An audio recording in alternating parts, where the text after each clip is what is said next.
Hello student, इस video में हम लोग क्लास 9th की इकोनॉमिक्स का चैप्टर नंबर 2 मानव एक संसाधन का आंसर क्वेश्चन करने वाले हैं। इस वीडियो में हम लोग लघु उत्तरीय प्रश्न के सभी और दीर्घ उत्तरीय प्रश्न के सभी क्वेश्चंस का आंसर करने वाले हैं स्टेप बाय स्टेप। तो अब बने रहे, वीडियो शुरू से लेकर अंत तक देखिए। जो भी डाउट होता है आप सभी कमेंट सेक्शन में पूछिए। क्लास 6 से लेकर के क्लास 10 तक के सभी सब्जेक्ट का, सभी बोर्ड का आपको आंसर क्वेश्चन इस चैनल पे उपलब्ध है। आप लोग जाकर के चैनल के प्लेलिस्ट को चेक कीजिए और वहां से अपने उत्तर को, अपने आंसर को और अपने टॉपिक्स को समझिए, देखिए और पढ़िए। और वीडियो अच्छा लगता है तो लाइक, शेयर एंड सब्सक्राइब कीजिए। तो चलिए बात करते हैं इस चैप्टर के क्वेश्चंस का। फर्स्ट क्वेश्चन कहता है कि मानव तथा मानव संसाधन को परिभाषित कीजिए। यानी मानव किसे कहते हैं और मानव संसाधन किसे कहते हैं, इनका आपको डिफिनेशन देना है।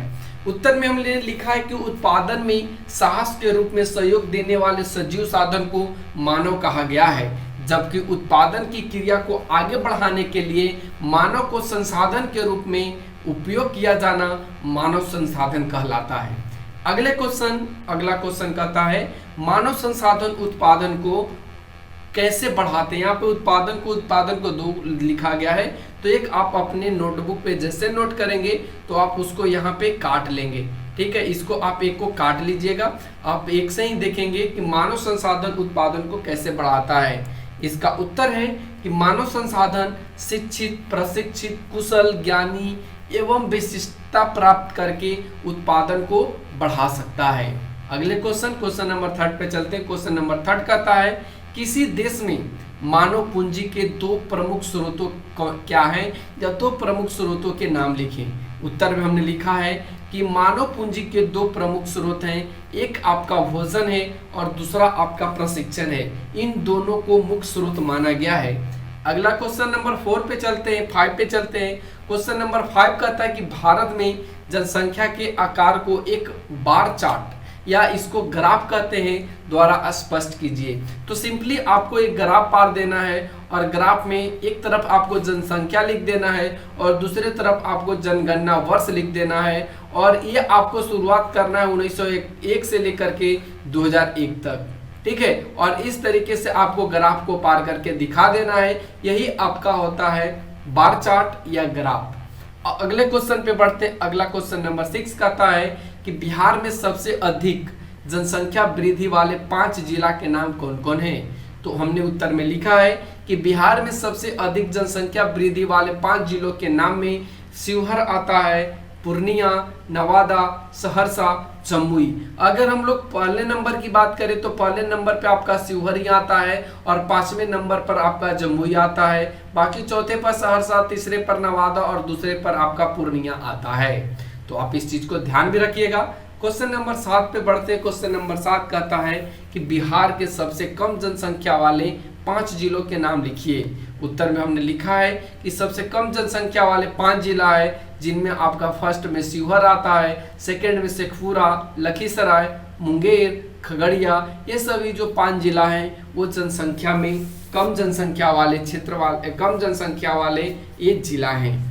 अगले क्वेश्चन पे बढ़ते हैं। अगला क्वेश्चन कहता है बिहार देश का सबसे कम साक्षर राज्य है। बिहार देश का सबसे कम साक्षर राज्य है। इसके दो मुख्य कारण लिखिए। तो आपको साक्षर के मतलब समझ में आता है कि ऐसा व्यक्ति जो किसी भाषा को लिख पढ़ और समझ सकता है, तो ऐसे व्यक्ति को साक्षर कहा जाता है। ठीक है, तो बिहार देश का सबसे कम साक्षर वाला राज्य क्यों है, इसका दो मुख्य कारण आइए हम लोग यहाँ पे लिखे हैं। फर्स्ट कारण है कि बिहार के ग्रामीण क्षेत्र में शिक्षा संबंधी सुविधा का नहीं होना, और सेकंड है बेटा बेटी में भेद या लिंग भेद कह सकते हैं। लिंग भेद होने के कारण यहाँ पे शिक्षा का माहौल डल है, क्योंकि आप बेटी पढ़ाओगे तभी तो आप बहू को उतारोगे पढ़े हुए, तभी तो आप आने वाले पीढ़ी को या आने वाले भविष्य को पढ़े लिखे समझ सकते हो या पढ़े लिखे पाओगे। जब घर की बहू उसे पढ़ाने की प्रेस करेगी या पढ़ाएगी, तभी तो आपके जो बच्चा हैं वो आगे की ओर बढ़ेंगे और वो भी आगे चल करके एक शिक्षित नागरिक बनेंगे। ठीक है, तो आप थोड़ा सा ध्यान रखोगे। चलते अगला क्वेश्चन जो दीर्घ उत्तरीय प्रश्न है। आइए अब दीर्घ उत्तरीय प्रश्न को देखते हैं। फर्स्ट क्वेश्चन कहता है कि मानव संसाधन क्या है। मानव संसाधन को मानव पूंजी के रूप में कैसे परिवर्तित किया जाता है? उत्तर में हमने यहाँ पे लिखा है, जब किसी भी व्यक्ति में शिक्षा, स्वास्थ्य और प्रशिक्षण के रूप में निवेश किया जाता है तो वह प्रशिक्षण, दक्षता एवं कौशल हासिल कर लेता है तो वह व्यक्ति मानव संसाधन कहलाता है। अब यहाँ पे मानव संसाधन को पूंजी कैसे बदल सकते हैं, पूंजी मानव पूंजी में कैसे बदल सकते हैं, तो इसके लिए आपको शिक्षा देना होगा, स्वास्थ्य देना होगा, प्रशिक्षण देना होगा, साथ में उनको और भी जो जरूरत की चीजें हैं, आवास, ये सारे चीज उनको दे करके आप मानव पूंजी में परिवर्तित कर सकते हैं। अगले क्वेश्चन नंबर नेक्स्ट कहता है कि मानव पूंजी और भौतिक पूंजी में क्या अंतर है? इसे तालिका द्वारा स्पष्ट करें, क्या मानव पूंजी भौतिक पूंजी से श्रेष्ठ है? तो इसके लिए हमने यहाँ पे लिखा है, आप अपने बुक का भी मदद ले सकते हैं क्योंकि हमने यहाँ पे आपका बुक का ही मदद लिया है। एक तरफ भौतिक पूंजी है और एक तरफ आपका मानवीय पूंजी है। भौतिक पूंजी को फिजिकल कैपिटल कहा जाता है और मानवीय पूंजी को ह्यूमन कैपिटल कहा जाता है। भौतिक पूंजी उत्पादन का निष्क्रिय साधन है, जबकि मानवीय जो पूंजी है वह सक्रिय साधन है। भौतिक पूंजी मूर्त होती है, मूर्त कहने का मतलब एक मूर्ति के जैसा होती है जिसे आप बाजार में ले जाकर बेच नहीं सकते हैं, जबकि जो मानवीय पूंजी होती है वो अमूर्त होती है, वो मूर्ति की तरह नहीं होता है, उसे आप बाजार में बेच सकते हैं। केवल मानवीय पूंजी की सेवाओं को खरीदा या बेचा जा सकता है। जैसे हमने अपने जो मानवीय तरीके से हमने क्या किया, किसी चीज को डेवलप किया, बनाया, तो आप उसे बाजार में लेकर के बेच सकते हैं, बाजार में ले जाकर के बेच सकते हैं। तो ये मानवीय पूंजी की सेवाएं हो गई। अब अगले पर बढ़ते हैं। अगला कहता है कि भौतिक पूंजी को इनके स्वामी से अलग किया जा सकता है। जो भौतिक पूंजी होता है उसके स्वामी से, ऑनर से उसको हटा सकते हैं, लेकिन मानवीय पूंजी को इसके स्वामी से अलग नहीं कर सकते। एग्जाम्पल के रूप में यदि आपके पास टैलेंट है तो आपके टैलेंट को अलग नहीं किया जा सकता है। तो यही बात यहाँ पे आपको बताई गई है। ठीक है, अब बढ़ते हैं हम लोग आगे अगले क्वेश्चंस पे। अगला जो इसी में पॉइंट है वो कहता है कि भौतिक पूंजी देश के अंदर पूर्णतः गतिशील होती है। जो भौतिक पूंजी होती है वो देश के अंदर क्या होती है, पूर्णतः गतिशील होती है। लेकिन अगर मानवीय पूंजी की बात करें तो ये पूर्णतः गतिशील नहीं होती है, यह राष्ट्रीयता तथा संस्कृति से बाधित होती है। और भी इनके अंतर हैं। तो भौतिक पूंजी में समय के साथ लगातार प्रयोग होने के कारण इसमें ह्रास हो जाती है, यानी कि ये घटने लग जाता है, जबकि मानवीय पूंजी में उम्र बढ़ने के साथ इसमें कोई ह्रास तो हो सकता है, लेकिन शिक्षा तथा स्वास्थ्य में अगर लगातार निवेश किया जाए तो इसकी क्षतिपूर्ति भी की जा सकती है। भौतिक पूंजी से इसके स्वामी को निजी लाभ होता है, जबकि मानवीय पूंजी से इसके स्वामी को निजी लाभ नहीं होता है। लाभ हो भी सकता है और न भी हो सकता है। ठीक है, अब यहाँ पे कहा है कि क्या आप भौतिक पूंजी को मानवीय पूंजी से श्रेष्ठ मानते हैं? तो हाँ, मानवीय पूंजी भौतिक पूंजी से श्रेष्ठ होता है, क्योंकि भौतिक पूंजी में समय के साथ लगातार प्रयोग होने के कारण इसमें ह्रास होता है, जबकि मानव पूंजी में ऐसा नहीं होता है। अगले क्वेश्चन पे बढ़ते हैं। अगला क्वेश्चन कहता है कि भारत में मानवीय पूंजी के विकास का परिचय दीजिए। उत्तर में हमने यहाँ पे दिया है कि भारत की विकास योजनाओं का अंतिम उद्देश्य है मानवीय पूंजी निर्माण तथा मानव संसाधनों का विकास करना, ताकि दीर्घकाल में आर्थिक सुधारों को सफल बनाया जा सके।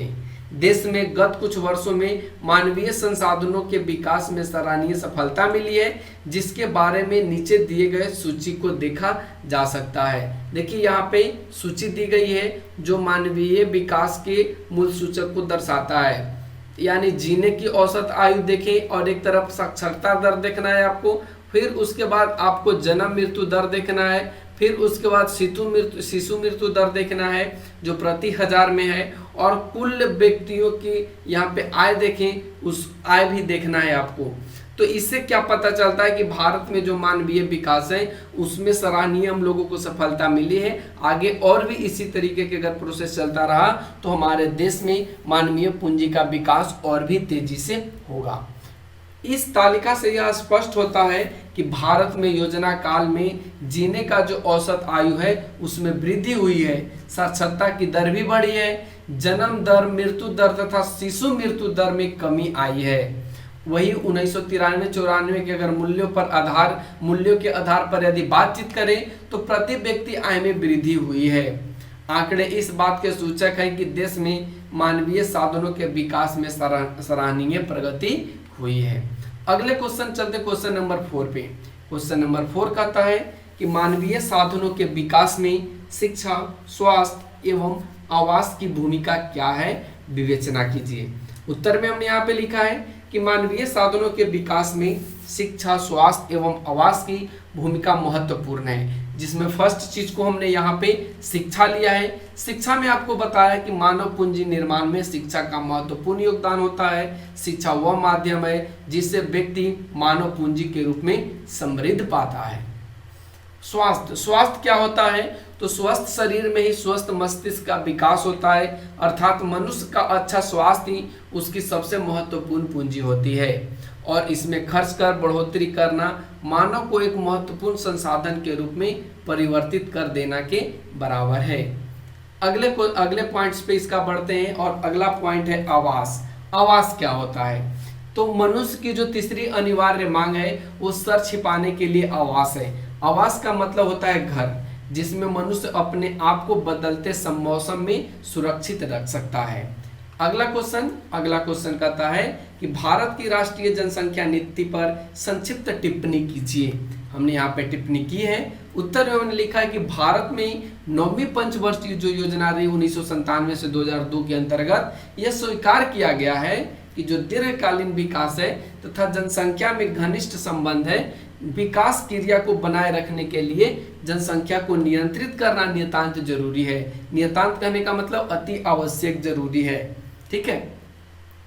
इसी उद्देश्य से 15 जनवरी 2000 को भारत सरकार के द्वारा राष्ट्रीय जनसंख्या नीति की घोषणा की गई। आप जो इस क्वेश्चंस को सोल्व कर रहे हैं, आप इसमें इंपॉर्टेंट ऑब्जेक्टिव क्वेश्चंस को भी रट्टा मार लेंगे, ठीक है। आगे बढ़िए, तो कहता है कि इस नीति में समान वितरण के साथ दीर्घकालीन विकास के लिए जनसंख्या स्थिरीकरण को मौलिक आवश्यकता माना गया है। इस नीति के तत्कालीन, मध्यकालीन तथा दीर्घकालीन उद्देश्य हैं। तत्कालीन उद्देश्य के मतलब है कि गर्भ निरोध की आपूर्ति करना, तत्कालीन जरूरतों को पूरा करना, मूलभूत पूर्ण जन्म एवं शिशु स्वस्थ सेवा उपलब्ध कराने के लिए स्वास्थ्य संरचना, स्वास्थ्य सेवकों तथा समन्वित वितरण प्रणाली की व्यवस्था करना मुख्य उद्देश्य है। इसे हम लोग तत्कालीन उद्देश्य के अंतर्गत जानते हैं। अगर वही मध्यकालीन उद्देश्य की बात करें तो इसमें कुल जो प्रजनन दर है वह 2000 तक प्रति स्थापना स्तर पर करना है।